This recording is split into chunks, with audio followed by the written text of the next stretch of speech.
Om Swastiastu, kami dari kelompok 7 akan mempresentasikan bab 14 yaitu pembukaan buku besar.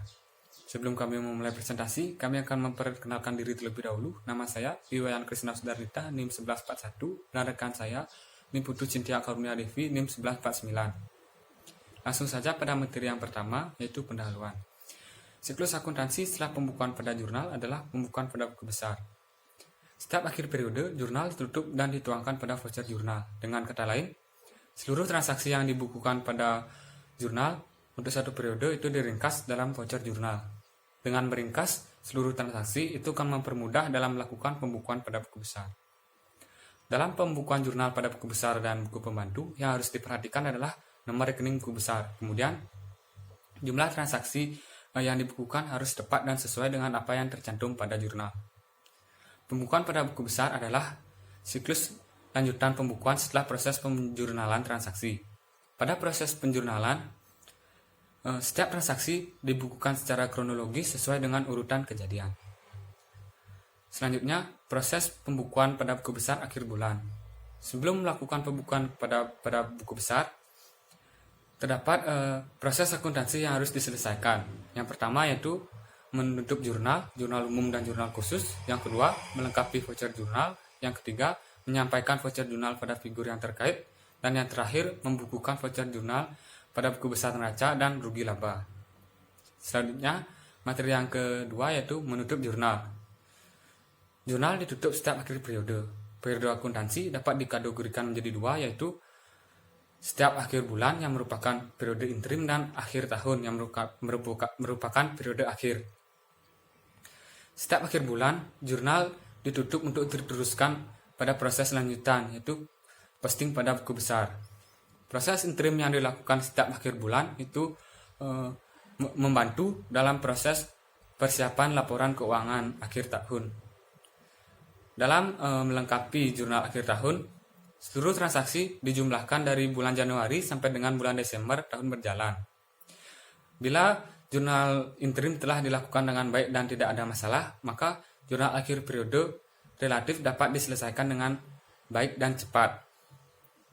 Setiap akhir periode, jurnal umum dan jurnal khusus ditutup dengan menjumlahkan dan menyeimbangkan transaksi debit dan kredit. Dengan kata lain, setiap akhir bulan, transaksi debit dan transaksi kredit harus seimbang pada setiap jurnalnya. Apabila terjadi ketidakseimbangan tersebut, maka langkah yang diambil adalah menurut ke belakang di setiap transaksi dengan bukti pendukung yang ada. Materi yang ketiga yaitu melengkapi voucher jurnal. Pengendalian lebih efektif dilakukan dengan sistem voucher. Jurnal yang telah ditutup dan diringkas pada voucher jurnal akan lebih mudah untuk mengendalikan, terutama saat terjadi kekeliruan dalam pembukuan pada buku besar. Dengan voucher jurnal, minimal terdapat 3 fungsi yang terlibat dalam pembukuan, yaitu yang menyampaikan, yang menyiapkan, yang membukukan, dan yang memberi otoritas, dan yang memeriksa kebenaran pencatatan voucher jurnal. Materi yang selanjutnya menyampaikan voucher jurnal pada fungsi terkait. Pemisahan fungsi antara yang menyiapkan jurnal dan yang membukukan transaksi itu merupakan salah satu persyaratan pengendalian internal di bidang akuntansi keuangan. Dengan kemajuan teknologi informasi dan komunikasi, penyampaian voucher jurnal yang telah lengkap tidak harus dilakukan secara fisik, melainkan dengan teknik tertentu pada komputer. Selanjutnya, contoh pencatatan voucher jurnal terdapat pada buku halaman 161, yaitu voucher jurnal penerimaan kas. Pada tabel tersebut terdapat nomor rekening, keterangan akun, buku besar, kolom buku besar, dan debit kredit buku pembantu. Selanjutnya, misalkan saja pada Bank A mengalami penambahan sebesar 35.521 yang dicatat pada sisi debit, sehingga pada akun kas terjadi juga penambahan sebesar 35.521.000 dan diposting pada buku besar. Transaksi selanjutnya, pada rekening tamu terjadi penambahan sebesar 35.532.000 yang dicatat pada sisi kredit, sehingga pada akun piutang terjadi pengurangan sebesar 35.532.000 dan juga diposting pada buku besar. Begitu pula pada transaksi-transaksi selanjutnya. Selanjutnya, pencatatan yang sama dilakukan pada voucher jurnal lainnya, seperti voucher jurnal pengeluaran kas, voucher jurnal harga pokok dan pengeluaran biaya, voucher jurnal kewajiban yang diperhitungkan, voucher jurnal penyesuaian, voucher jurnal biaya penyusutan, voucher jurnal biaya gaji dan upah.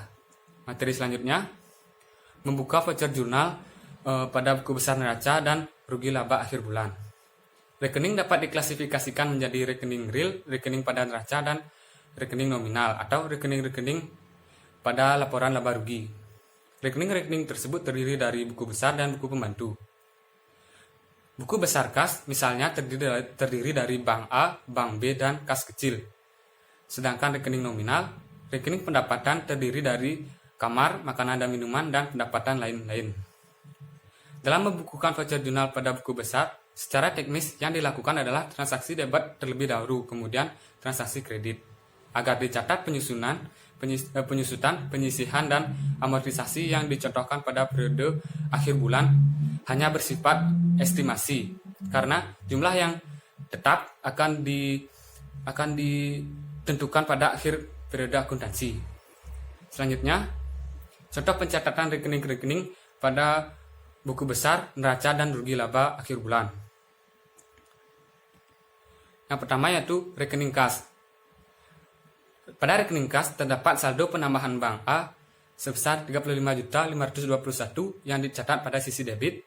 Selanjutnya terjadinya pembayaran utang yang dicatat pada sisi kredit sebesar 24.022.000. Selanjutnya rekening bank A. Pada rekening tersebut terdapat penerimaan tunai sebesar 35.521.000 dan juga terjadinya pembayaran utang sebesar 24.022.000 yang dicatat pada sisi kredit. Rekening selanjutnya yaitu rekening piutang. Pada rekening ini terdapat pembayaran rekening tamu, paid out, tamu hotel dan city ledger, dan penyesuaian kamar, jasa layanan, dan PPBL. Begitu pula berlaku pencatatan yang sama pada rekening-rekening lainnya seperti rekening tamu, rekening city ledger kartu kredit, rekening paid out, rekening persediaan barang, rekening persediaan makanan, dan rekening persediaan minuman. Sekian yang dapat saya sampaikan, selanjutnya akan dilanjutkan oleh teman saya. Baik, di sini saya akan melanjutkan presentasi dari rekan saya sebelumnya. Di sini saya masih menjelaskan mengenai pengisian rekening, di mana rekening yang selanjutnya adalah rekening persediaan bahan pembersih, di mana terdapat pengeluaran sebesar 8.750.000 yang dicatat pada sisi kredit. Selanjutnya adalah rekening persediaan gas, yang terdapat pengeluaran juga dan dicatat pada sisi kredit sebesar 3.785.000. Begitu juga pada pencatatan rekening-rekening selanjutnya, seperti persediaan alat tulis kantor, pembayaran di muka, prepaid asuransi, prepaid bunga, dan rekening-rekening utang yang meliputi utang gaji dan upah, utang pagu, utang jam sostek, utang dagang, jasa layanan, pajak pembangunan 1, uang muka yang meliputi uang yang telah diterima ketika pemesanan kamar. Selanjutnya, utang yang telah diperhitungkan, penggunaan telepon dan faksimili, air PDAM, gas LPG, akumulasi penyusutan, gedung dan perlengkapan, mesin dan peralatan, tembikar, glassware, lena, pakaian seragam, penyisihan dana pensiun, penyisihan THR, kemudian pendapatan-pendapatan hotel yang telah diterima dari hasil penjualan hotel tersebut, kemudian rekening biaya dan beban. Selanjutnya, pada akhir periode, laporan keuangan akan diserahkan pada bagian akuntansi hotel, di mana pada laporan ini disebut juga dengan laporan antara, yang artinya laporan tersebut akan menjadi jembatan untuk laporan akhir periode. Pada laporan akhir periode bulanan, terdapat beberapa rekening seperti rekening laba rugi yang termasuk juga nilai nominal, di mana apabila terjadi transaksi-transaksi akan diakumulasikan. Nah, pada laporan keuangan akhir bulanan ini yang termasuk ke laporan interim adalah neraca, laporan laba rugi, dan laporan arus kas. Laporan laba rugi harus dilaporkan karena laporan ini berfungsi sebagai pemberi informasi gambaran umum tentang kedudukan atau tentang posisi dari kegiatan operasional pada hotel. Nah, laporan laba rugi ini masih bersifat estimasi karena terdapat beberapa biaya seperti depresiasi, amortisasi, dan biaya tetap lain yang belum andal dibebankan. Pada neraca, penekanan itu dijatuhkan pada rekening piutang dagang, rekening kas, dan rekening biaya gaji. Karena ketiga rekening ini akan berpengaruh langsung pada proses operasional hotel tersebut. Nah, dengan demikian, untuk laporan akhir bulanan, terdapat beberapa proses yang harus dilakukan oleh pihak hotel, yaitu yang pertama adalah menutup jurnal. Jurnal tersebut termasuk jurnal umum dan juga jurnal khusus.